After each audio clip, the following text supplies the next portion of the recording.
High viewers, మనకి చిన్న వయసులోనే కనుక వస్తే బిలో 30-35 కనుక ఈ ప్రాబ్లమ్స్ అన్ని రెక్టిఫై అవుతాయి. అదేవిధంగా థైరాయిడ్ కానీ, మనకి ఎడ్రినల్ గ్రంథులు, పిట్యూటరీ, ఇవి ఏదైతే హార్మోన్ రిలేటెడ్ ప్రాబ్లమ్స్ ఉన్నాయో వాళ్ళకి హార్మోన్స్ ఎప్పుడైతే మనం రీప్లేస్ చేయడం జరుగుతుందో ఈ కండిషన్ అనేది వాళ్ళకి రివర్సిబుల్గా ఉండడం అనేది జరుగుతుంది అనమాట. ఇది రాకుండా ఎలా ప్రివెంట్ చేసుకోవచ్చు? మనకి చాలా వరకు స్మోకింగ్ ఎవరికైతే అలవాటు ఉందో ఆ స్మోకింగ్ అనేది ఆపేసుకున్నట్టయితే ఇంకా కండిషన్ అనేది పెరగకుండా ఉంటుంది. రెండోది, మన స్ట్రెస్ని కానీ వెయిట్ని కానీ మనం మేనేజ్ చేసుకోవాలన్నమాట. ఇది మేనేజ్ చేసుకున్నట్టయితే ఖచ్చితంగా ఇది కూడా మనకి కంట్రోల్లోకి రావడం జరుగుతుంది.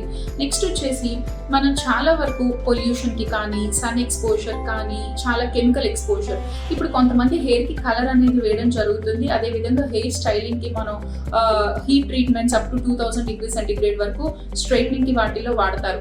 ఇవి వాడకుండా ఉన్నట్టయితే మనకి ఖచ్చితంగా వైట్ హెయిర్ అనేది ప్రివెంట్ చేసుకోవచ్చు.